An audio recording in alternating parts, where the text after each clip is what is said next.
Hello hello everyone.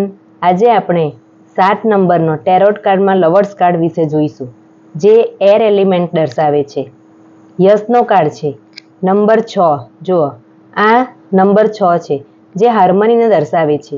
આ angels Rafael છે.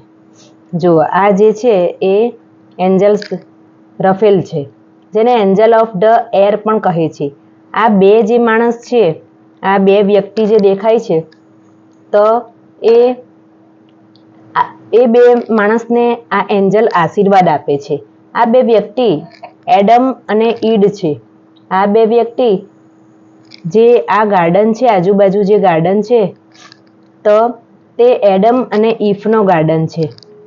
આ બે વ્યક્તિ નેકેટ એટલા માટે છે કે તેમની પાસે કંઈ જ નથી. આ ગાર્ડન ઈડન ગાર્ડનને રિપ્રેઝન્ટ કરે છે. એમની પાછળ આ ઝાડો છે. જુઓ, આ જે ઝાડો છે, આ એડમ છે, જે નર પુરુષ છે, અને આ ઈવ છે, એ લેડીઝ પુરુષ છે. હવે આ બંનેની પાછળ આ ઝાડ છે.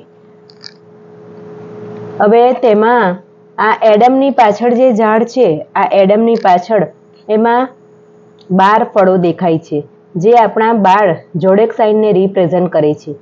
અને આ સ્ત્રીની પાછળ જે ઝાડ છે, આ સ્ત્રીની પાછળ જે ઝાડ છે, એ ઝાડ જે છે એ શું સાચું છે અને શું ખોટું છે. એટલે કે આ સ્ત્રી પાછળ જે ઝાડ છે તે 3 ઓફ ઇવિલ રિપ્રેઝન્ટ કરે છે. આ સ્ત્રીની પાછળ એપલનું ઝાડ છે અને તેના હાથમાં સાપ છે. જુઓ, આ સ્ત્રી છે એના હાથમાં આ સાપ છે. હવે આ જે સાપ છે, તો એનો અર્થ એ થાય કે સ્ત્રીએ લાલચમાં આવીને એપલ ખાઈ લીધેલું. એટલે આ પાછળનું ઝાડને જોઈને આપણે કહી શકીએ કે તમે પોતાનો ફાયદો ના જુઓ, સામેવાળાનું પણ વિચારો, સામેવાળાને સમજીને બધી ચીજ કરો. આ પાછળ જે યલો કલર છે, આ યલો કલર એ યલો કલર હેપીનેસ અને જોયને રિપ્રેઝન્ટ કરે છે. આ પાછળ અડધો સૂરજ છે.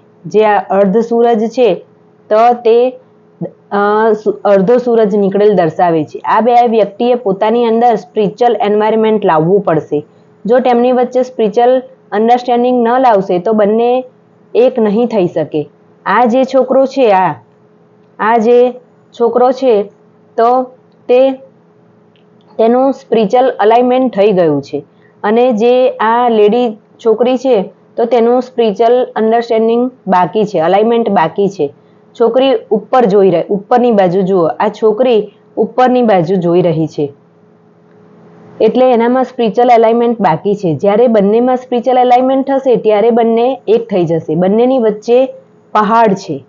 જુઓ, બંનેની વચ્ચે આ જે પહાડ છે, તો તે પહાડ શું દર્શાવે છે કે એ પહાડ બંને વચ્ચે ઘણું બધું ડિસ્ટન્સ છે એવું દર્શાવે છે. અને આજે સૂર્ય અડધો છે.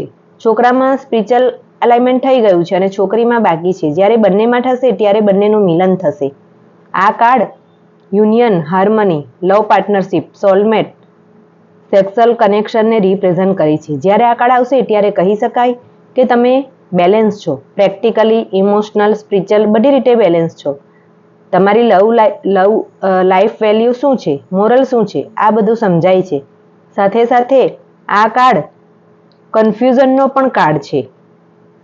આ કાર્ડ કન્ફ્યુઝનનો પણ કાર્ડ છે. જ્યારે તમે ટ્રાન્સપરન્ટ રહેશો તો બરાબર નિર્ણય લઈ શકશો. પહેલાં તમને લાગશે કે રસ્તો ઘણો મુશ્કેલ છે, પરંતુ તમારે આગળ વધતા રહેવું, ટૂંકા ગાળાના ગોલ બનાવીને આગળ વધવું. આ કાર્ડ મની, કેરિયર, બિઝનેસમાં આવશે તો વર્કપ્લેસમાં બધું બરાબર હશે. સ્કિલમાં ચેન્જ લાવવાની જરૂર છે. તમે તમારી કંપની કે જોબને ચેન્જ કરવાની કોશિશ કરો. તમારે પરેશાન નથી થવાનું. ઓનેસ્ટી સાથે નિર્ણય લેશો તો કંઈ ને કંઈ રસ્તો મળશે અને તમે જોબને ચેન્જ કરશો. વર્કપ્લેસ પર જોબ ચેન્જ કરવા માટે કોઈને કોઈ સાથે કોલેબરેટ રહેશો તો સારું રહેશે. બિઝનેસ પાર્ટનર સાથે રોમેન્ટિક ઇન્વોલ્વ નથી થવાનું. જો તમે એવું કરશો તો તમને નુકસાન થશે.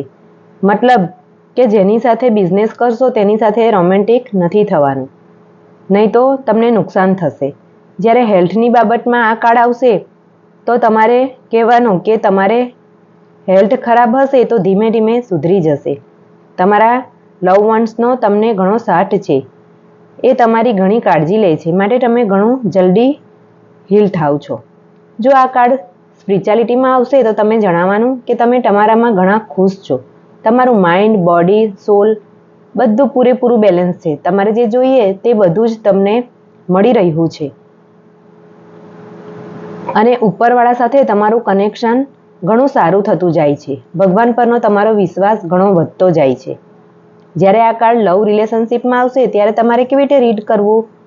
આ કાર્ડ સોલમેટનો કાર્ડ છે એમ જણાવું. તમારી વચ્ચે ઘણો બધો પ્રેમ અને એટ્રેક્શન રહેશે. તમારી વચ્ચે જો લડાઈ ઝઘડા થતા હોય તો તમારી વચ્ચે ટ્રાન્સફોર્મન્સી નથી. તમે બંને એકબીજા પર વિશ્વાસ નથી મૂકી શકતા. તમારી વચ્ચે હોનેસ્ટી નથી, માટે લડાઈ ઝઘડા થાય છે. આ કાર્ડ જ્યારે સિંગલમાં રીડ કરવાનું થશે ત્યારે તમારે તમારા ક્લાયન્ટ્સને જણાવવાનું કે ઘણું જલ્દીથી તમને તમારો સોલમેટ મળશે. તમારી વચ્ચે ઘણું સારું બોન્ડિંગ રહેશે. તમે એકબીજા પ્રત્યે ઘણું આકર્ષિત રહેશો. આ કાર્ડ રિવર્સમાં આવશે તો તમે ઘણું ઇનબેલેન્સ ફીલ કરો છો એવું આપણે જણાવવાનું. ડિપ્રેશન, એન્ઝાયટી ફીલ કરો છો. ટ્રસ્ટ ઇસ્યુ આવે છે. એકબીજા પર વિશ્વાસ નથી. લાલચી બનતા જાઓ છો. ડિટેચમેન્ટ ફીલ કરો છો. બ્રેકઅપ થવાનો ચાન્સ છે. તમને એવું લાગે છે કે બધા તમારો ઉપયોગ કરે છે, તમારો ફાયદો ઉઠાવવાનો પ્રયત્ન કરે છે. આ રીતે તમારે રીડ કરવાનું રહેશે. જો તમને આ કાર્ડમાં કોઈ પણ પ્રોબ્લેમ હોય તો તમે કમેન્ટ સેક્શનમાં જઈને તમે આ કાર્ડ વિશે કંઈ પણ પૂછી શકો છો. Thank you.